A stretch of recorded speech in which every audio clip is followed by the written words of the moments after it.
Never Caught: The Story of Ona Judge, Chapter 23, One Last Try.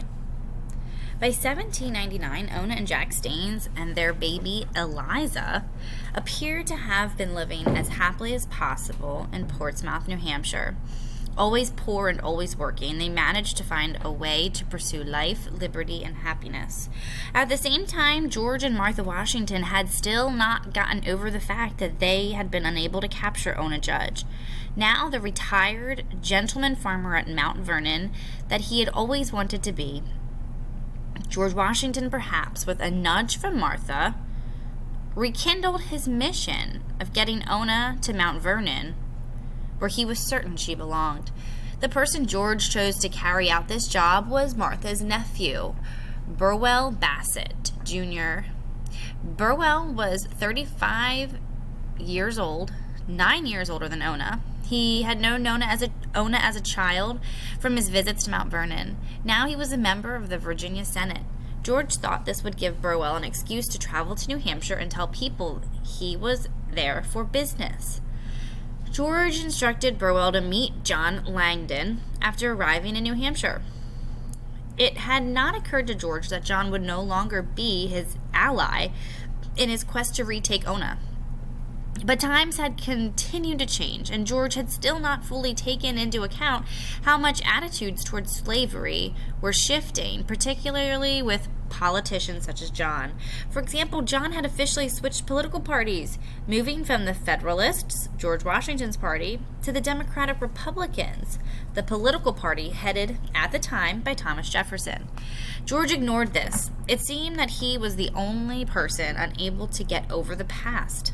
Ona had been gone for almost 3 years, yet he was determined to get her back. He was certain John Langdon would support him in his venture, and he insisted on continuing his absurd claim that Ona had been, quote, enticed away by a Frenchman. In the same stubborn spirit, he also maintained his position that he would not allow Ona to negotiate for her own freedom, writing that it would be set a dangerous precedent. Burwell Bassett set off for New Hampshire, and indeed stay with the Langdons during his time in Portsmouth. Burwell discovered that not only had John Langdon switched political parties, but he had publicly expressed reservations about including slavery in the U.S. Constitution. All the Langdon family slaves had been freed and then rehired as paid laborers. Despite all this, Burwell could not believe that John Langdon would not help him and his uncle George in their effort to capture Ona. After all, Burwell reasoned, John did not refer to himself as a leader in the early anti-slavery movement. When Burwell arrived in Portsmouth, he must have assumed it would be a relatively easy day's work to grab Ona, put her on a ship, and sail back to Virginia. After all, he knew exactly where she was. Burwell went to Ona's house shortly after his arrival. We can imagine this moment. Ona, now about 26, hears a knock on the door. Baby Eliza, now about 1 year old, would be close by her, toddling around on unsteady legs. Jack Staines was always at sea. Ona was used to Jack's travel schedule and was just happy contemplating the day when he was scheduled to return. The knock on the door could have been anyone, a freed black friend, a white friend, someone who wanted Ona to watch their child while they left to do an errand. So Ona opens the door, and then, instead of a friend, she sees her nightmares come to life. Standing in front of her is a man she recognizes from her youth. George and Martha have not given up. They are still after her. Fear clenches her heart. Instinctively, she picks up Eliza and holds her close as she faces Burwell Bassett Jr. for the first time in years. How she wishes that she hadn't answered the door. Burwell follows the script that George suggested to him before he left Mount Vernon. If Ona voluntarily returns to Virginia, she will not face any punishment for her misdeeds.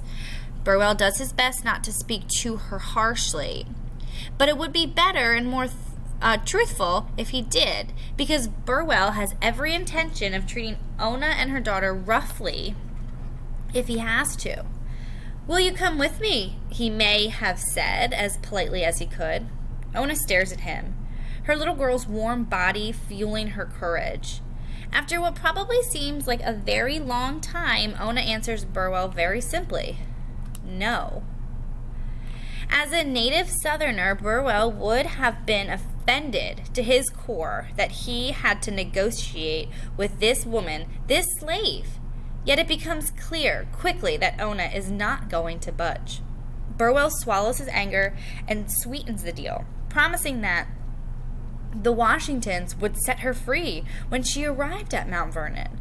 Ona knows this is a lie, but she stands there and listens. Perhaps Burwell continues with promises for an easy, non-dramatic return to the estate, maybe even reminding Ona of her family still living at Mount Vernon, or how Martha is still just plain devastated at Ona's loss because there's no one who is as wonderful as her best slave. Ona is missed. Ona is needed. Maybe Burwell looks around at the moment and delivers his strongest announcement. If she goes with him, Ona and Eliza will not have to live in poverty in New Hampshire. As Burwell prattles on, Ona finds her resolve. When he finally finishes speaking, she looks him straight in the eye. Her response is final and fierce. "I am free now, and choose to remain so." Chapter 24, Greenland. For Burwell Bassett Jr., this trip to Ona's house had turned his whole world upside down. He was stunned. Ona was not free, legally, but he knew now that this was going to be a bigger fight than he'd expected. They must have stared at each other. Ona holding her baby, righteous in her stance, and Burwell cascades of mixed-up thoughts about slavery coursing through his mind. After a long moment of silence, he probably doffed his hat and walked away from the Staines' home.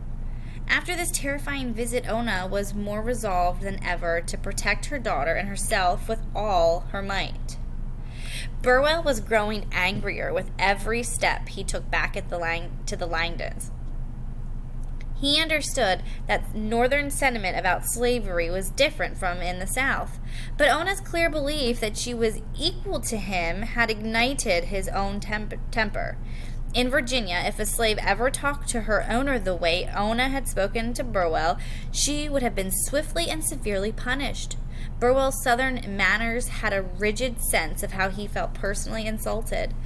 Ona had not seen the last of him. Back at the Langdons' house, Burwell told the senator that Ona had refused to return to Virginia. By this time, Burwell had mentally regrouped. He would not leave the fugitive slave in Portsmouth no matter what. Senator John Langdon was in a different position. As an elected official, he was obligated to follow the laws of the land, which at this time still included the returning of fugitives across state lines. But outside of his own personal moral beliefs, this was a delicate situation, one that required the senator to walk a fragile line between obeying federal law and abiding by the growing anti-slavery position of his state's citizens. As Ona's fate was up in the air, secret and unknown allies came to her aid once again. Someone told Ona that Burwell was going to come back to her house and take her and Eliza by force to a boat. This could have been Senator Langdon himself, or more likely, one of his free black servants. Either way, the news that Burwell was going to return to her home was relayed to Ona almost immediately. During the next day, Burwell most likely notified a few friends who he knew could be discreet and could help him contain Ona and Eliza if she resisted. But Burwell would have hoped to avoid a scene because of the potential for public attention. But he was prepared. If Ona continued to be so resistant, he and his friends would have no choice but to tie her arms and legs, gag the baby, and forcibly place the mother and child in the back of a wagon. In his mind, he was fighting not only for George and Martha, but for the South itself. It's almost certain that a ship was already stationed in port and ready to sail directly to Alexandria, Virginia. All Burwell had to do was get Ona there. Burwell arrived at Ona's house and knocked at the door, probably politely at first. His friends would have been nearby waiting. There was no answer. He knocked again. A bit more heatedly. Still no answer. Eventually, Burwell forced his way into Ona's home. No one was there. Ona and Eliza had disappeared.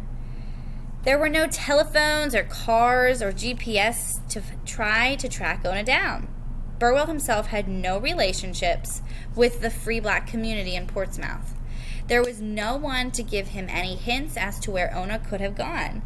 It was a rural state where the places available for Ona to vanish seemed infinite. Burwell had failed, and failed spectacularly. What had happened was that when Ona had learned of Burwell's plan to forcibly return her to Virginia, she had gone to a nearby farm and hired a stable boy to use the horse and carriage to carry Eliza and her to nearby Greenland, the town 5 miles away from Portsmouth where she and Jack had been married. The stable boy drove the carriage to the home of a free black family, headed by Phyllis and John Jack, who opened their home to Ona and Eliza. It was one of the countless acts of selflessness and humane behavior during a time when the laws did not match up with the ideals of the young country. It was also, on Ona's part, just another example of heroic, courageous behavior that had evolved because of the most fundamental of pursuits, the pursuit of freedom.